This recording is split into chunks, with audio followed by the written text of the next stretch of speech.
Lokoja, Ladoke, Akintola University, and others in northern Nigeria expressed frustration over the non-disbursement of their approved loans. The presidential candidate of the African Action Congress in the 2023 election, Omoyele Sowore, was reportedly attacked by suspected thugs at the Lagos City Marathon. Sowore was attacked by the thugs alongside crew members of his media outfit while participating in the marathon.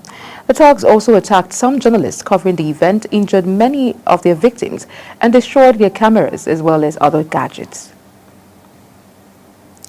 The State Publicity Secretary of the All Progressives Congress APC Imo Chapter, Kajetan Duke, a chieftain of the party and former lawmaker representing Ngorokbala State Constituency, Imo State, Blyden Amajironwu, and the state's legal advisor Uche Nwosu have resigned from the ruling party. Amarachi Ibe has details.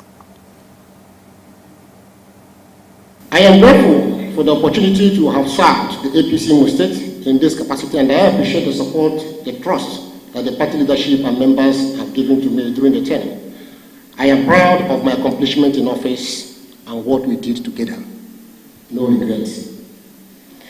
As I have moved on to a new chapter, I am excited to announce to you that I have accepted the offer to become the official spokesperson of the Mazi organization. I have decided to leave the APC.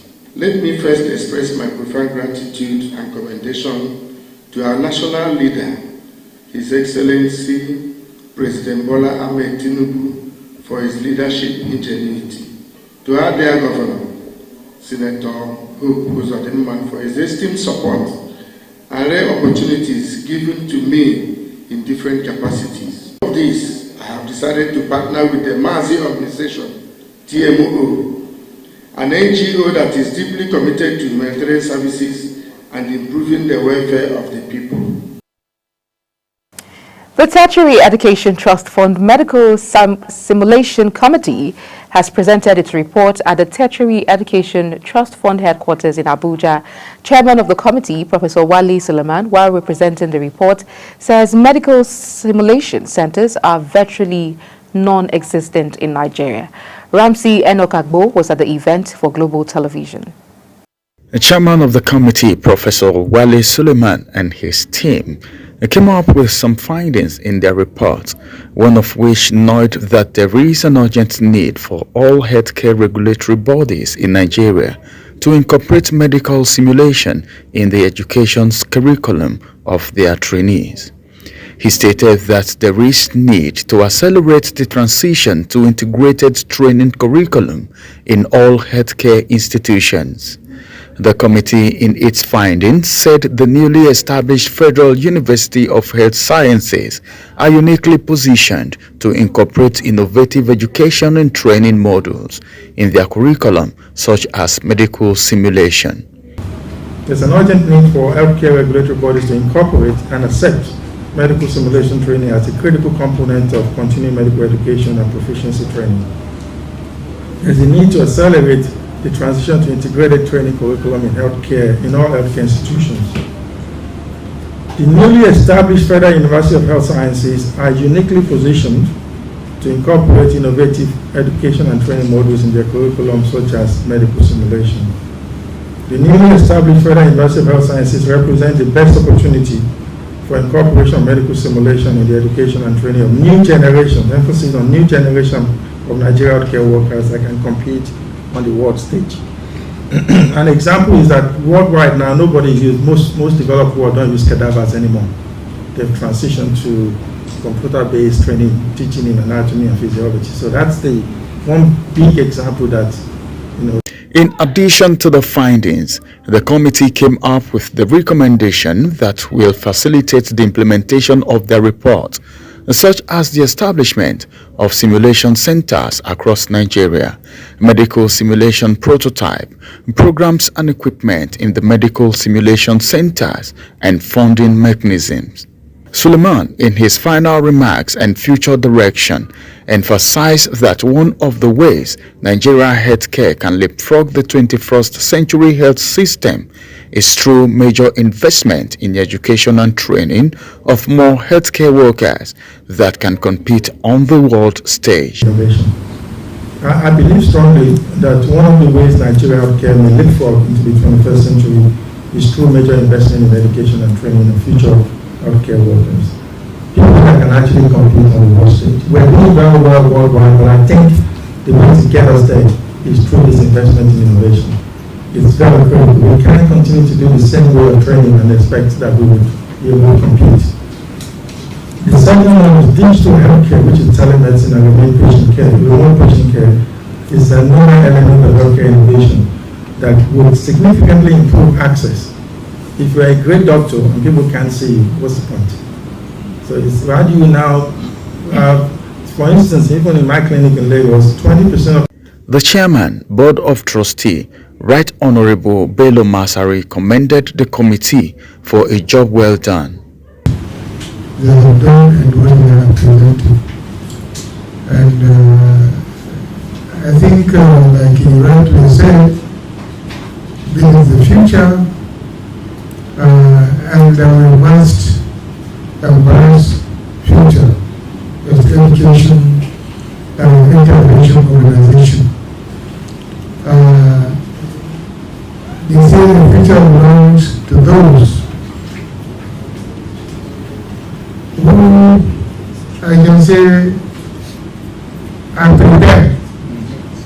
But how do we get prepared? It's through education. At the turn of the 21st century, it has become increasingly critical to train young Nigerians to become familiar with technological innovations.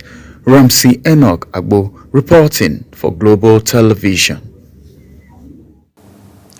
Nigerian lawyers have reacted to a controversial incident involving leader of the proscribed indigenous people of Biafra, Nnamdi Kanu, and his lawyer Aloy Ejimakor, explaining how they will respond if a client shouted at them as Kanu did to his counsel. In a viral video recorded in the courtroom where Kanu was standing trial for terrorism charges, the IPOB leader was seen ordering his lawyer not to talk when he was talking.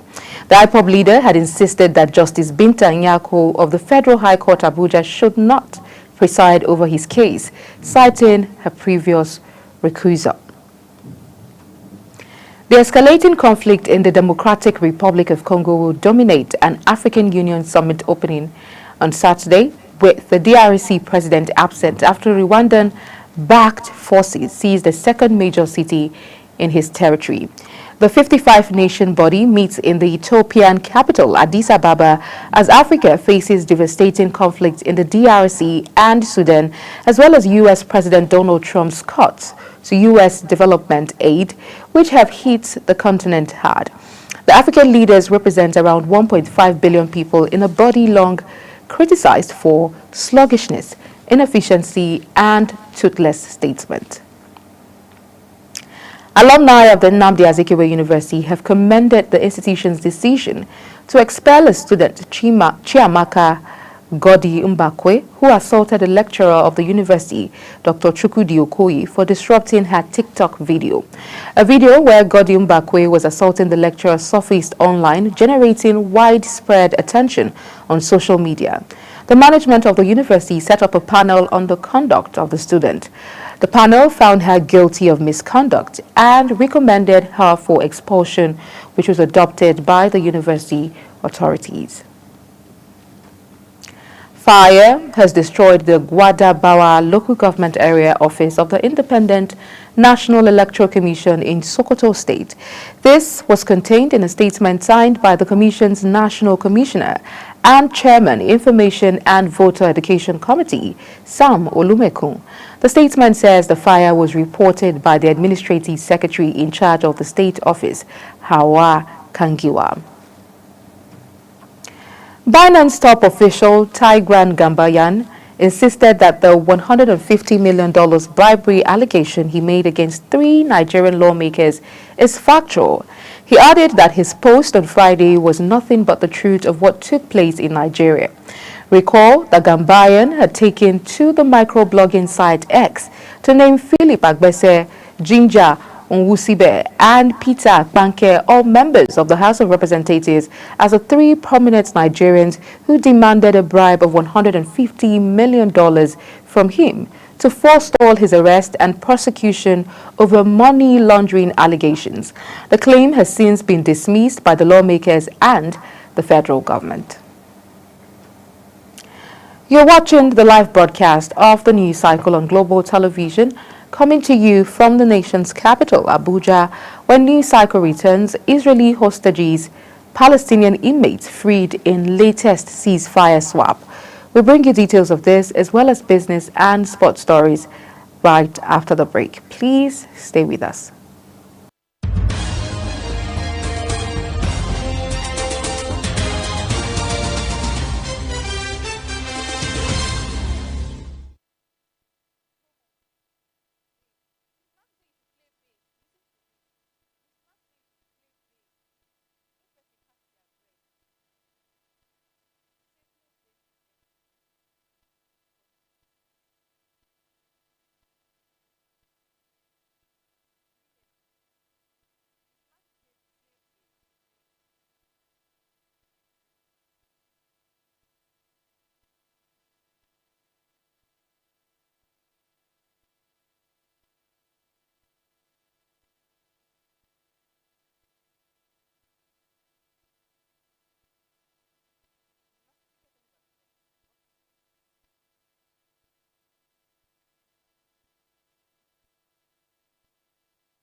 Many thanks for staying with us.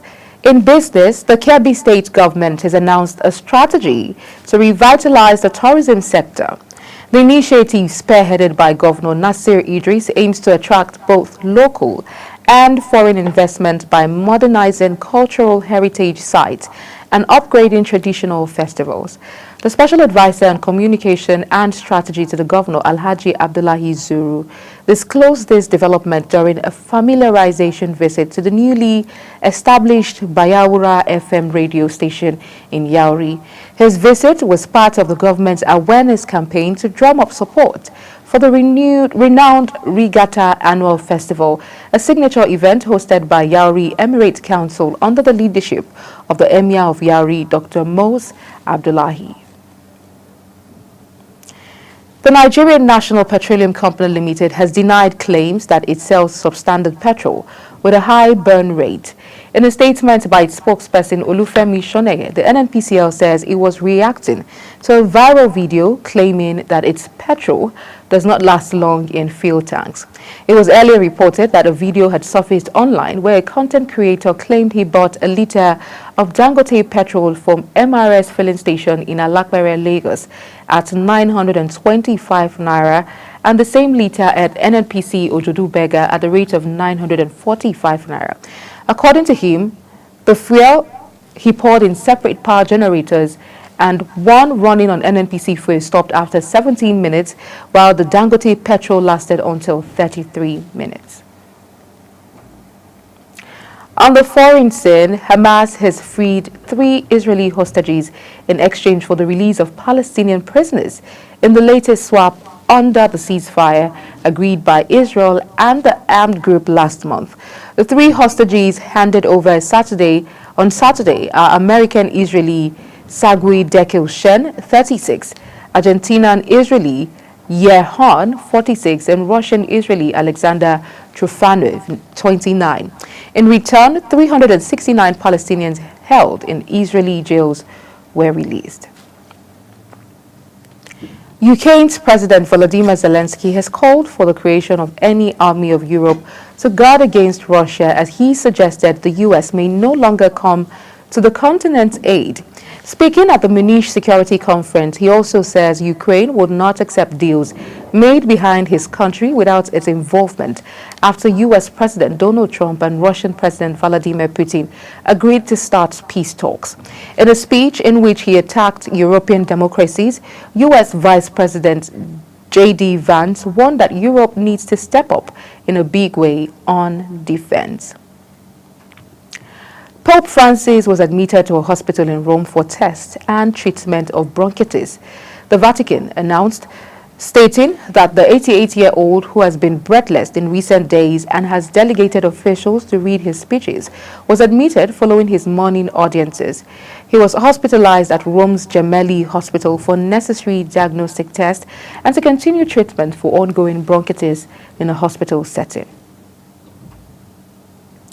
President Volodymyr Zelensky is set to meet U.S. Vice President J.D. Vance in Germany with a warning against trusting Russia's Vladimir Putin as concerns mount in Kyiv and among its European allies that the Ukraine war will be settled over their heads.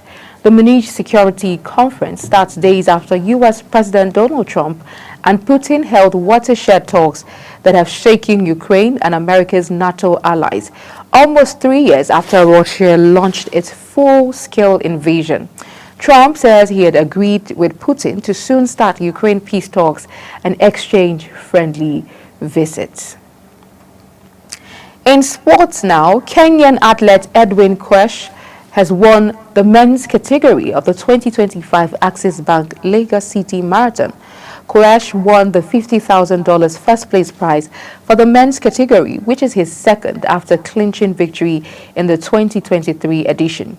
The Kenyan ran for a record 2 hours and 14 minutes. About 37,000 runners competed in the 10-kilometer and 42-kilometer races of the 2025 Access Bank Lagos City Marathon. Bayern Munich and Germany midfielder Jamal Musiala has signed a new contract with the Bundesliga giant until 2030. Musiala, still just 21, has emerged as a key player for club and country, making nearly 200 appearances already for Bayern.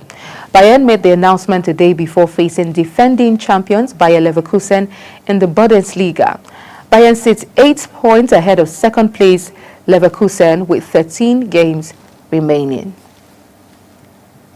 And that's it on Global Television News Cycle. A quick reminder that Global TV is on DSTV channel 365, on Star Times channel 276, and free to air on Nightcomsat.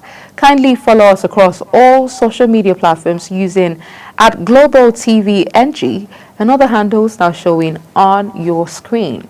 I am Queen Agaba. Thank you for watching and see you again.